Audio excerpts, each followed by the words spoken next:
शिवनारीपुर नाम का एक छोटा सा गांव था। इस गांव में हर साल बहुत ज्यादा गर्मी पड़ती थी, क्योंकि यह गांव चारों तरफ रेत से घिरा हुआ था। अप्रैल महीना शुरू ही हुआ था, पर ऐसा लगता था कि मानव गर्मी अपने चरम सीमा पर पहुंच गया था। गांव के हर घर के छत पर मानो आग बरस रहा था। पेड़ों की शाखाएं गर्मी से सूखने लगी थीं। सूरज देवता डूबने का नाम ही नहीं ले रहे थे। यह गर्मी का मौसम अमीरों के लिए बहुत ही सुहाना था, पर गरीबों के लिए उन पर मुसीबत का पहाड़ टूटना जैसा था। हे ऊपर वाले, इतना ज्यादा गर्मी कर दी है आपने, कुछ तो तरस खाओ गरीबों पर। देख रही हो माधुरी, इतनी भयानक गर्मी पड़ रही है, इस बार घर से बाहर निकला भी नहीं जा रहा है। घर से निकलते ही सारा बदन धूप से जलने लगता है। ऊपर से ये लू और गर्मीली हवाएं शरीर को लहूलुहान कर देती हैं। हाँ जी, सच कह रहे हैं आप। गर्मी इतनी हो रही है कि घर के अंदर रहा भी नहीं जा रहा है। इससे पहले इतनी गर्मी कभी नहीं हुई। ये गर्मी तो कहर मचा रही है हम गरीबों पर। घर से बाहर जाओ तो गर्मीली हवाएं बदन चीरती हुई निकल जाती हैं और पूरा शरीर आंख की तरह जलने लगता है। आप सच बोल रहे हैं जी, ये गर्मी हमारे लिए काल बनकर आई है। अमीरों के घर में ऐसी चल रही होगी और हम गरीब एक पंखा भी नहीं खरीद सकते हैं। हे भगवान, कुछ तो तरस खाओ। हाँ माधुरी, तुम सत्य बोल रही हो। हम गरीबों की कोई जिंदगी होती है, जो जैसा चाहता है वैसा हमें चलाता है, और हम कुछ नहीं कर पाते हैं। हम गरीबों का कोई इज्जत नहीं है। अमीर तो हमें अपने पैरों की धूल समझते हैं।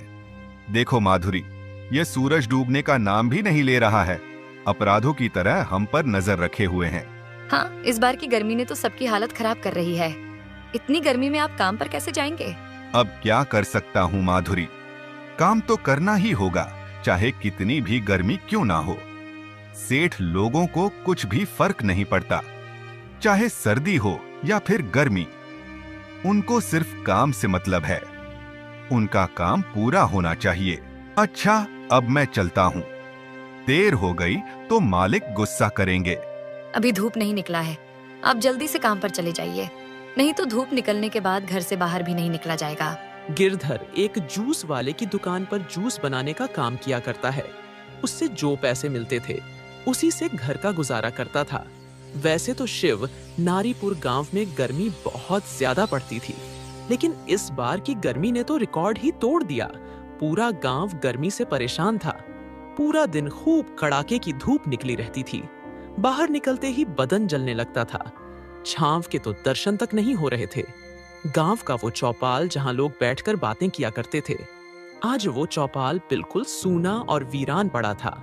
इस बार की गर्मी ने तो सबको परेशान कर दिया था। बबलू के पापा, आज घर में आटा बहुत कम बचा है, बस 4 रोटी ही बन पाई है, तो मैंने आपको दिन में खाने के लिए बांध दी है, और 2 रोटी में से एक रोटी बच्चों को दे दूंगी। मेरा तो आज उपवास है। नहीं माधुरी, वो 2 रोटी भी बच्चों को खिला दो। मैं तो जूस पीकर भी काम चला लूंगा। अब जूस पीकर कैसे सारा दिन काट लेंगे जी? वैसे भी दिन बहुत बड़ा होता है। तुम घबराओ मत माधुरी, शाम को जब वापस घर आऊंगा तो राशन ले आऊंगा, तब रोटी बना लेना आराम से। माधुरी को भी पता था, एक गिलास जूस से सारा दिन नहीं कटेगा, पर गरीबी के कारण वह कुछ कर भी नहीं सकती। गिरधर काम के लिए घर से बाहर निकलता है। बाहर बहुत तेज से धूप और गर्मीली हवाएं चल रही थीं। इस कड़ाके की गर्मी और गर्म लू के कारण गिरधर का शरीर धूप से मानो जलने लगा था। धोती और कुर्ता में उसे और भी गर्म लग रही थी, पर वह मजबूर था, क्योंकि जब वह काम पर जाएगा तभी वह अपने परिवार का पेट पाल सकेगा। धूप से बचने के कारण गिरधर सुबह 6 बजे अपने मालिक के दुकान पर पहुंच जाता है। अरे भोला आ गया, बहुत अच्छा काम किया तूने जो इतना जल्दी आ गया, नहीं तो धूप इतनी तेज हो जाती कि घर से बाहर निकलने के लिए तुझे 100 बार सोचना पड़ता। सूर्य देवता न जाने हम लोगों से इतना नाराज क्यों है जो आग उगल रहे हैं। इस गर्मी ने लोगों को घर में ही कैद कर दिया, कहीं आने जाने के लिए 100 बार सोचना पड़ता है। आप सच बोल रहे हैं मालिक, इतना गर्मी पड़ रही है कि घर से बाहर नहीं निकला जा रहा है, और ऊपर से ग्राहक भी नहीं आ रहे हैं। क्या करें मालिक, कुछ समझ में नहीं आ रहा है। अच्छा गिरधर, ज्यादा बातें मत करो, जाकर गिलास धो, ग्राहक आते ही होंगे। जी मालिक, अभी जा रहा हूँ। गिरधर गिलास धोने के लिए चल देता है। कहते हैं ना, गरीबी और भूख इंसान से सब कुछ करवा लेता है। और आज गिरधर को घर राशन भी ले जाना है, वरना उसका परिवार भूखा ही रह जाएगा। वह गिलास धोकर लोगों को ठंडी ठंडी जूस पिलाने लगता है। गर्मी ज्यादा होने के कारण गिरधर का भी मन कहने लगा कि वह भी एक गिलास जूस पी ले। जैसे ही गिरधर जूस पीने के लिए गिलास मुख के पास ले गया, वैसे ही सेठ पहुंच गए। सेठ उसे देख लेता है जूस पीते हुए और गुस्से में बोलता है, गिरधर, तुम्हें यहाँ जूस पिलाने के लिए काम पर रखा हूँ, खुद पीने के लिए नहीं। मैं खुद पूरे दिन में एक बार जूस पीता हूँ, इस दुकान का मालिक होकर भी, और तू नौकर होकर भी जूस पिएगा। ना जाने कितना गिलास पी चुका होगा। इसलिए आज तेरी दिहाड़ी से 4 गिलास के जूस के पैसे काट लूंगा, तब पता चलेगा तुम्हें, और कल से तुम यहाँ काम पर मत आना। नहीं मालिक, ऐसा मत करिए। आज गर्मी बहुत ज्यादा लग रही थी, इसलिए 1 गिलास जूस पिया हूं। दोबारा ऐसा नहीं होगा मालिक। कृपया करके आप मेरा दिहाड़ी मत काटिए, नहीं तो मेरे बीवी बच्चे भूख से मर जाएंगे मालिक। मेरा बच्चा इंतजार कर रहा होगा मालिक। जब मैं यहाँ से जाऊंगा तब राशन लेकर जाऊंगा, तब खाना बनेगा। इसलिए मालिक दिहाड़ी मत काटिए, दोबारा ऐसा गलती नहीं होगा। ये सब तुझे जूस पीने से पहले सोचना था। मैंने ठेका नहीं लिया है तेरे बच्चों का पेट भरने का। बेचारा गिरधर पैसे कम मिलने से परेशान था। उसे क्या पता था कि 1 गिलास जूस उसे इतना महंगा पड़ जाएगा। शाम तक वह काम करता रहा और कम पैसे लेकर वह घर की तरफ चला गया। उसने कुछ पैसों से घर का राशन लिया और घर आ गया। गिरधर अपने घर पहुंचता है तो उसकी पत्नी माधुरी उससे कहती है, हाँ जी, क्या बात है? आप इतने परेशान क्यों लग रहे हो? और ये राशन भी इतने कम ले आए हो? इससे तो बस 2 दिन ही काम चल पाएगा। गिरधर माधुरी को सारी बातें बता देता है। माधुरी, मैं बहुत परेशान हूं। मालिक ने मुझे काम से निकाल दिया। मुझे गर्मी बहुत लग रही थी, गला सूख रहा था, तो मैंने 1 गिलास जूस पी लिया था। दूध पीते हुए मालिक ने देख लिया और तो और मेरी दिहाड़ी भी काट लिए। माधुरी, मैंने जूस पिया 1 गिलास और पैसे काटे 4 गिलास के, और ऊपर से मुझे काम से भी निकाल दिए। इसलिए मैं बहुत परेशान हूं। हे भगवान, तूने यह गर्मी का मौसम क्यों बनाया है? हम गरीबों का गुजारा कैसे होगा? अब क्या होगा जी? ऐसे गर्मी में हमारा गुजारा कैसे होगा? माधुरी, तुम परेशान मत हो। मैंने थोड़ा बहुत पैसा बचा लिया था।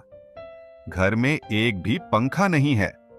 तुम बाजार से पंखा खरीद कर ले आना, ताकि गर्मी से बच्चे परेशान ना हो।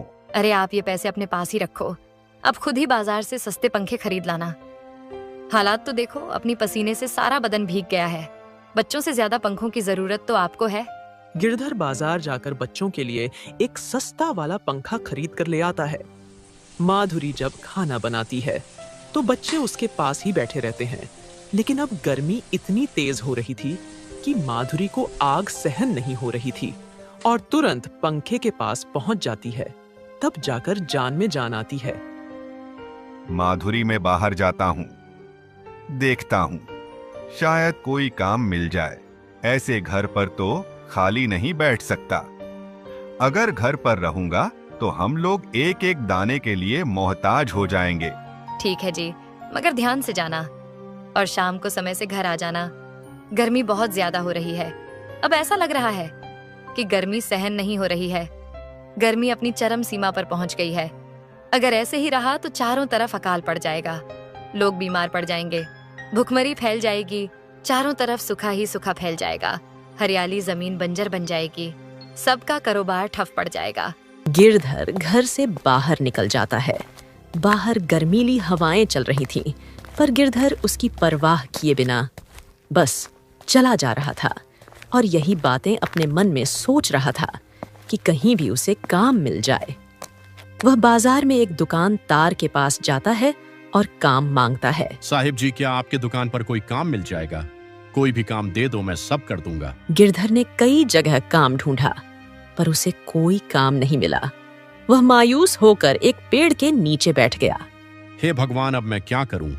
कोई काम नहीं मिल रहा। ऐसे ही रहा तो घर का गुजारा कैसे होगा? पैसे भी बहुत कम बचे हैं और मेरे पास जो थोड़े बहुत पैसे बचे हैं वो भी 2-4 दिन में खत्म हो जाएंगे। गिरधर ये सब सोच ही रहा था कि तभी एक साधु बाबा उसके पास आते हैं। बेटा, क्या तुम मेरा थोड़ा सा मदद कर दोगे? मेरा कुटिया यहाँ से कुछ दूरी पर ही है। गर्मी बहुत ज्यादा है और लू भी बहुत तेज से चल रही है, इसलिए मैं अब यह लकड़ियां ज्यादा दूर नहीं ले जा पाऊंगा। मेरा यह लकड़ियां मेरे कुटिया तक पहुंचा दो। बेटा, तुम्हारा बहुत बड़ा एहसान होगा। ठीक है बाबा, चलिए, मैं आपका सामान आपके कुटिया तक पहुंचा दूंगा। गिरधर साधु बाबा के लकड़ियों को उनके कुटिया तक पहुंचा देता है। साधु बाबा, आप यहाँ अकेले रहते हैं? यहाँ तो और भी गर्मी लग रही है। आप इतनी गर्मी में यहाँ कैसे रह लेते हैं? हाँ बेटा, मैं यहाँ अकेला रहता हूँ और इसी कुटिया में तपस्या करता हूँ और एक गाय रानी हमारे साथ रहती है और मैं इसका भी ठीक से ख्याल नहीं रख पाता हूँ। अच्छा बाबा, अब आप आराम करिए और मुझे इजाजत दीजिए। मेरी बीवी बच्चे घर पर इंतजार कर रहे होंगे। इतना कहकर साधु बाबा से गिरधर अपने घर की तरफ चल देता है। कभी साधु महाराज आवाज देते हैं, रुको बेटा, मेरी गाय रानी को भी अपने साथ ले जाओ। इसका अच्छे से देखभाल करोगे, इसकी सेवा करोगे तो यह तुमको बहुत ज्यादा दूध देगी। मैं इसका ध्यान गर्मी के कारण रख नहीं पाता हूँ। इसे तुम ले जाओ। अब मना मत करना बेटा। एक साधु का आशीर्वाद समझकर मेरी गाय रानी को अपने साथ ले जाओ।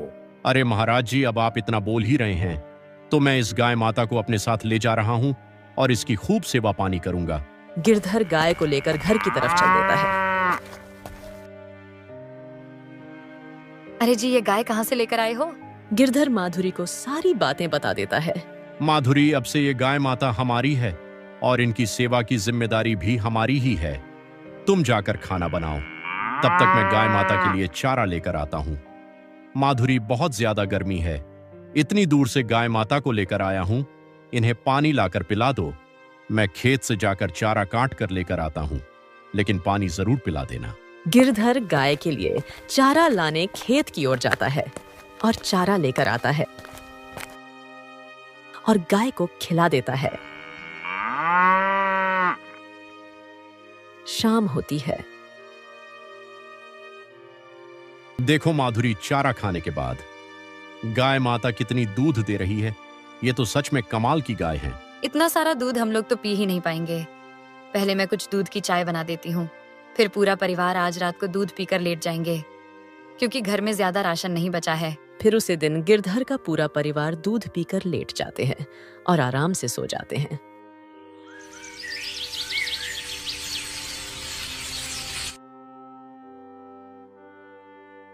अजी, हमारे पास इतना सारा दूध हो गया है, क्यों ना हम दूध का व्यापार कर ले?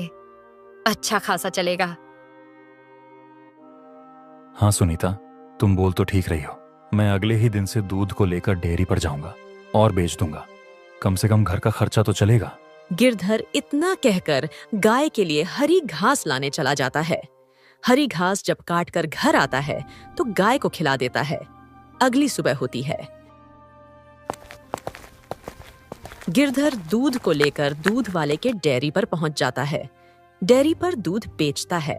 भाई साहब, 400 रुपया बना आपका। सुनो भाई, मैं महीने पर रुपया ले जाऊंगा। ये 400 रुपया तुम मेरे डायरी पर चढ़ा दो। ठीक है, जैसा आपको ठीक लगे। दूध बेचकर गिरधर अपने घर पहुंचता है तो उसकी पत्नी गिरधर से कहती है, दूध बेच आए। कितने रुपए का दूध बिका? माधुरी, 400 रुपए का दूध बिका, लेकिन मैंने रुपया नहीं लाया। डेयरी वाले भैया से कहा मुझे महीने पर रुपए चाहिए। ये तो आप बिल्कुल सही किए। धीरे धीरे महीना बीतता है। गिरधर, आज तुम्हारा 1 महीना पूरा हो गया। ये लो 12,000 रुपया। गिरधर वो रुपया लेकर घर पहुंचता है। माधुरी, ये लो 12,000 रुपया दूध का।